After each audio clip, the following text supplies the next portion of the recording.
miss an all-new Best Week Ever with special guest Ray J.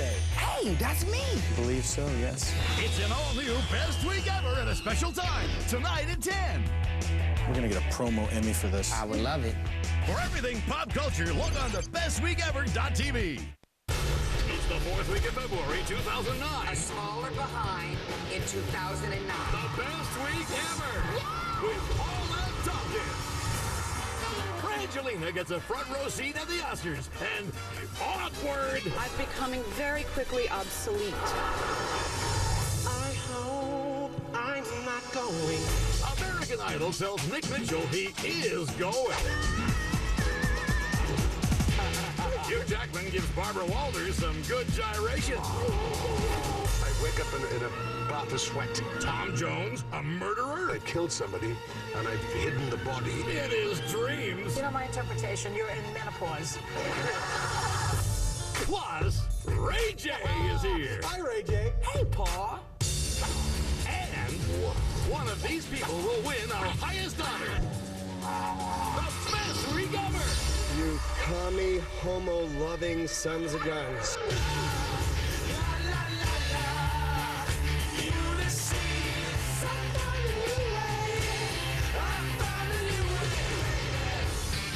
Hello and welcome to the show, I guess. I don't really feel like doing it since Hosea won Top Chef.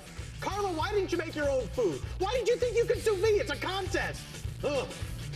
Speaking of contests that didn't turn out the way I thought they should have, on American Idol last night, Nick the character guy was voted off, and the judges said it was because he was too ridiculous. See for yourself.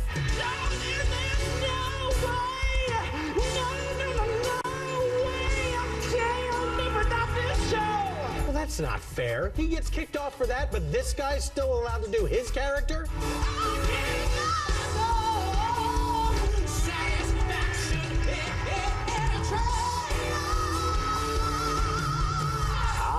The masturbating lizard with Fallout Boy hair. That's a long name for a character, but he really commits.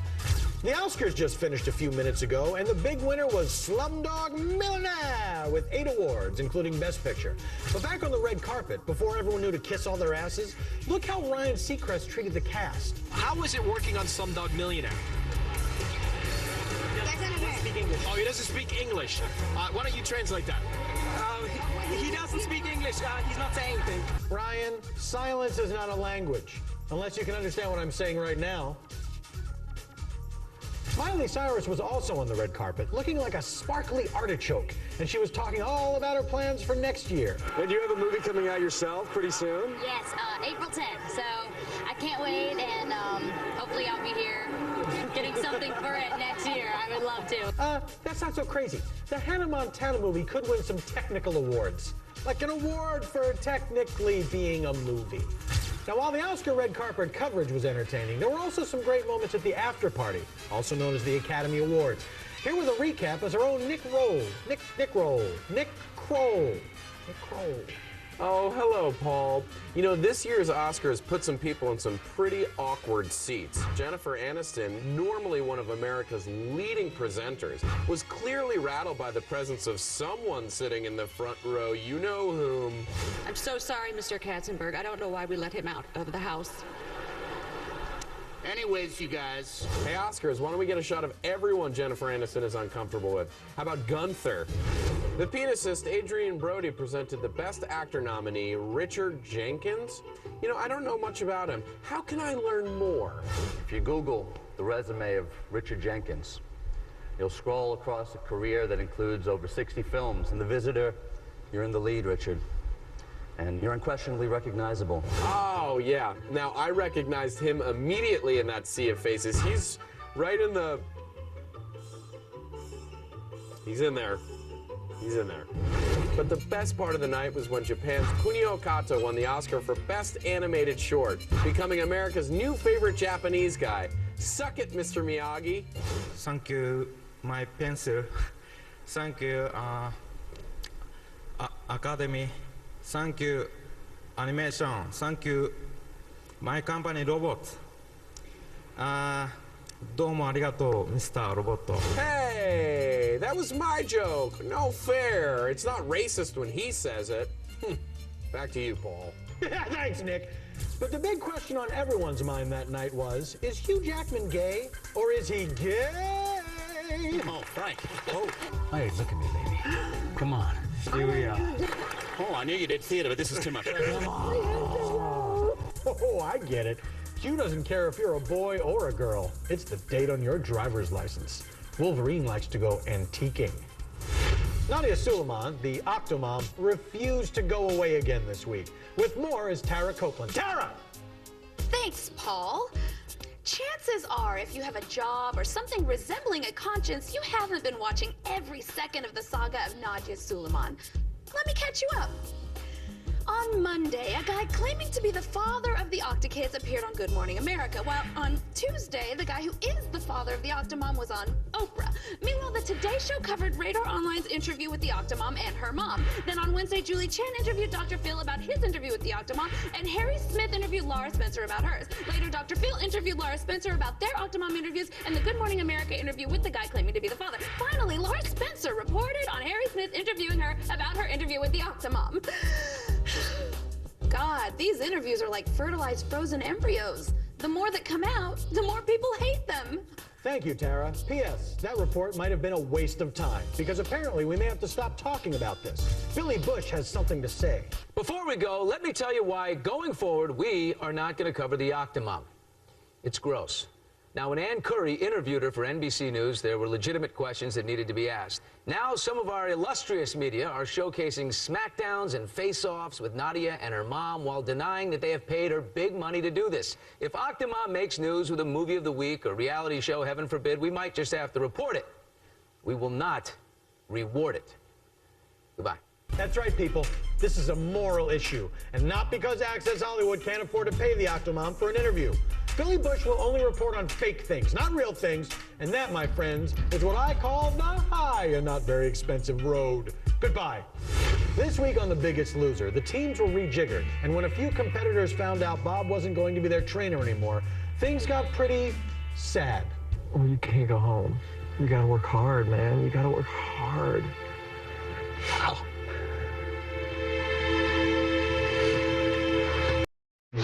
Oh boy! Here come the water weight works.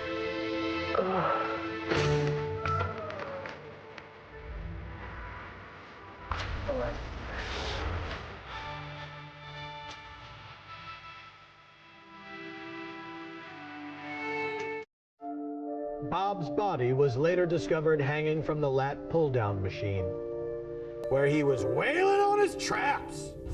Lindsay Lohan, the famous actress from Not Wearing Underwear, announced an exciting new business venture this week. I actually am starting a spray tan.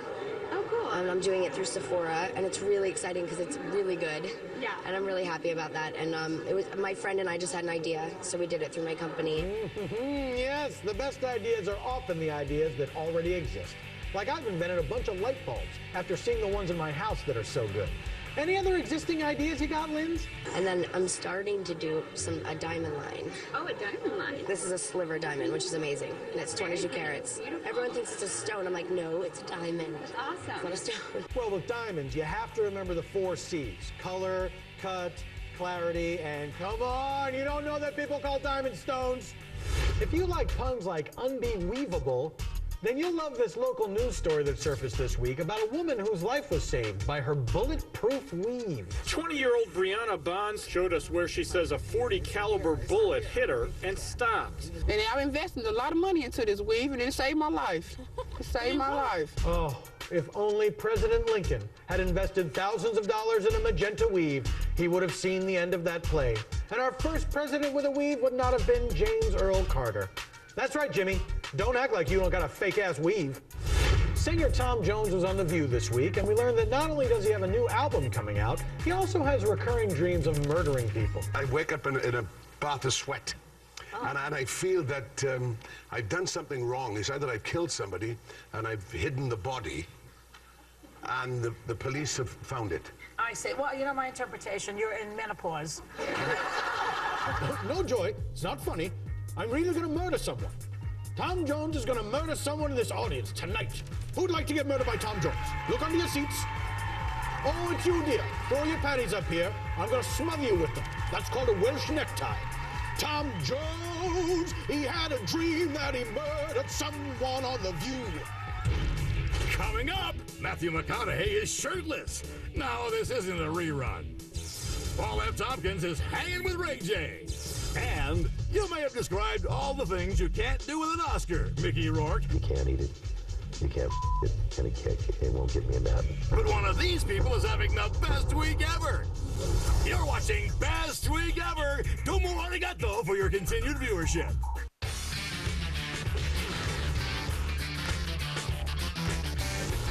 Welcome back. Hey, who wants to hear some celebrity gossip? Well, that's enough, people. Here's the Sizzler with Chuck Nice. Thanks, Paul. I'm here live on the red carpet, and the stars are Hey, that's my carpet. What? You got this out of my room. Excuse me. It's not red, it's vermilion. I was going to vacuum it. Just do your thing, Chuck. What a rough couple of weeks it was for Mickey Rourke. First, he lost his beloved Chihuahua, and then he lost the Academy Awawa. But according to Radar Online this week, Mickey Rourke will overcome both losses by getting a new dog and naming it Oscar. Breaking news. Mickey Rourke has just lost Oscar, the dog. If you see Oscar, please call the authorities. More breaking news. Oscar, the dog, has been found in Sean Penn's house. He was hiding behind Oscar, the award. Oscar has since been returned to Mickey Rourke, the dog. Has spring sprung early? Matthew McConaughey was back to exercising outdoors this week. I tracked him down for this exclusive in-your-face interview. Matthew McConaughey, tell me about your next movie. What's your take on the Obama stimulus package? Tain't you worried about the tainted peanut butter taint? Scared? Gay alert! The British tabloid News of the World is now reporting that Guy Ritchie's upcoming Sherlock Holmes movie will allegedly portray the famous sleuth as homosexual. Here to comment on the story, the man himself, gay Sherlock Holmes. Tell us, Sherlock, how you gonna queer things up? Charles, despite your best efforts, my new film will be a tasteful affair. This is no time for lowbrow jokes. Gays and lesbians, like myself, need to solve mysteries while also rallying around the cause of equal rights.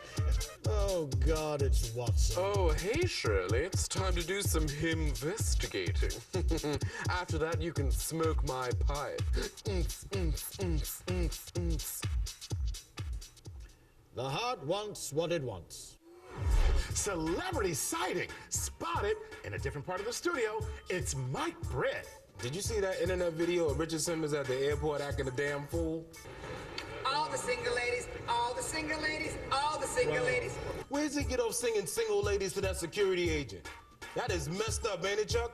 I know. He's got to sing Beyonce to the first black woman he sees. Nah, I ain't even talking about that. That ain't no single lady. That's my wife. All right, she worked for the TSA. I did like it, and I did put a ring on it, and now I got government health insurance. Folks, I'm sorry to do this, but I have to leave right now and go to the VH1 corporate retreat. Now, normally I wouldn't do this in the middle of the show, but I'm inconsiderate. I'm sure you'll understand. Suitcase!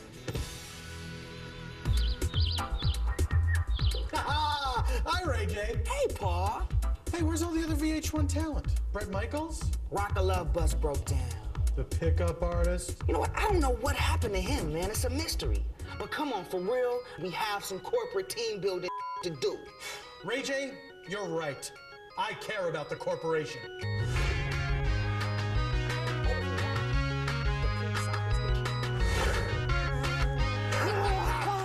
I can trust you. Oh, wait a minute. All right.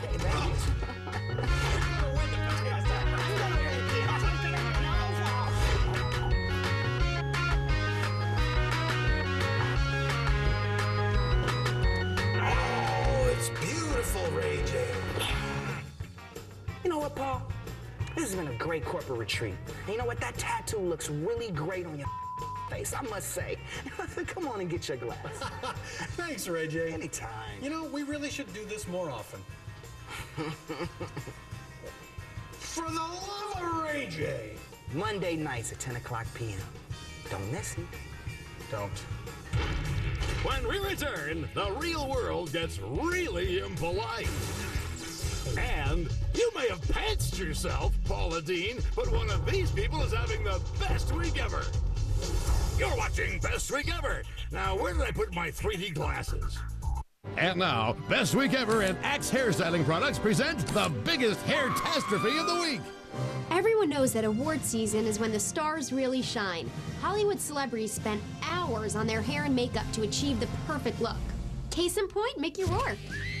Sorry, Nick, but since most women say that hair is one of the first things they notice about a guy, looks like you might be wrestling solo for a while. Do you want to avoid a terrible hair catastrophe? Use Axe Hairstyling Products and get girl-approved hair.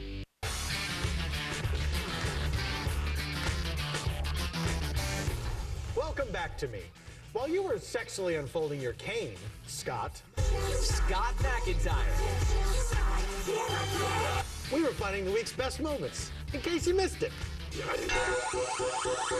Hey, ever wonder what the Germans are up to these days? Well, according to the internet, they're keeping a pretty low profile, just hanging out, taking it easy, teaching dogs to smoke and talk.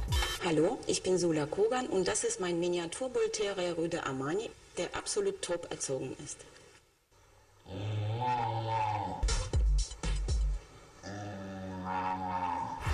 Nice try, Germany, but I'm not buying it. This is fake. If that German dog can talk, why is he speaking English? Tough luck, Germany. You lost World War II, and your language is too hard to teach to dogs.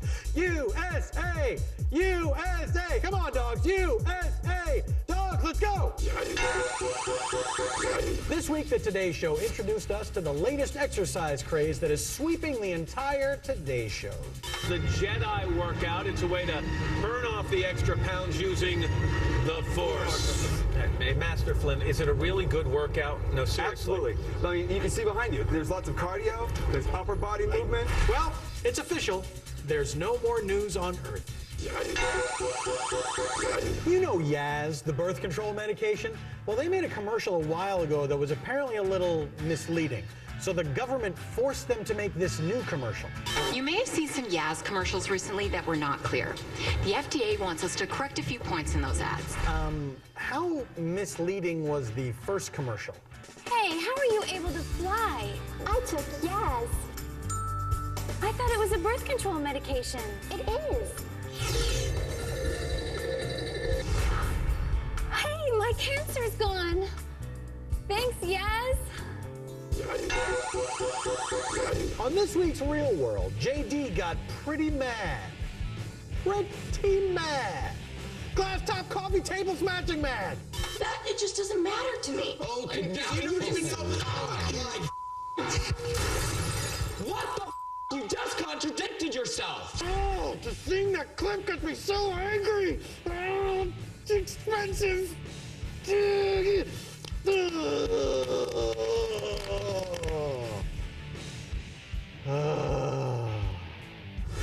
Now is the time in the show when I interview a celebrity and desperately hope to avoid any long, awkward pauses.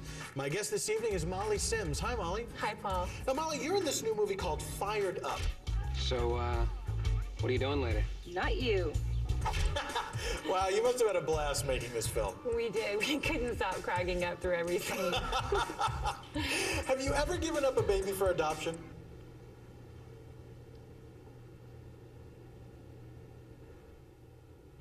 Well, Molly Sims, thank you for being here. After the break, a Best Week Ever that's ultra responsive. You're watching Best Week Ever. The musical is back. This week's episode features music from Franz Ferdinand. For more, log on to bestweekeverwithpft.com.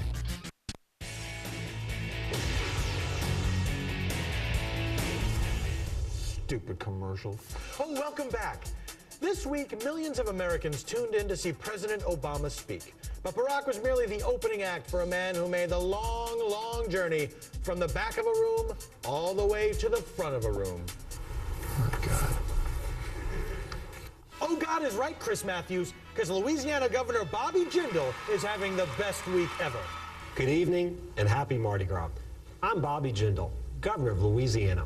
Oh, voulez-vous coucher avec moi to you, Mr. Jindal? Cynics may say you sound like Kenneth the Page from 30 Rock, but I say, who cares if they're exactly right? Times are scary. I don't need some guy telling me what I need to do. I need someone to talk to me like a loving dad reading a bedtime story to a baby with a severe learning disability. My own parents came to this country from a distant land. My mother was already 4.5 months pregnant. I was what folks in the insurance industry now call a pre-existing condition. Even single mothers with no health care have to laugh at that one. I mean, they might as well. But Bobby's not just the funniest guy in the Republican Party. He's also shining a light on where this government is wasting our money. Their legislation is larded with wasteful spending. $140 million for something called volcano monitoring. Volcano monitoring? Come on. If a state official from Louisiana says we don't need to waste money protecting us from natural disasters, we should probably listen to him. Remember Louisiana a couple years ago? Hurricane Katrina? How that turned out? Let's just keep going. Thank you for listening. God bless you. God bless Louisiana. And God bless America. And God bless you, Governor Jindal, because you sneezed. At least I think you did. Isn't that how you helped Pinocchio escape from the whale? And now look, that puppet is a real boy, and you're the first cricket to become governor. Before we go, let me tell you why going forward, we are not going to cover the lady who stopped the bullet with her weave anymore. It's gross. It's a pile of hair. If the weave stops a train or a spaceship or gets a reality show, God forbid, we might just have to watch it with some friends in a big bowl of popcorn. Cheddar cheese is my favorite, but I hate when that stuff gets on my fingers. Come over if you want, but knock loud. I like to crank my tunes. Goodbye. Hey, Pa.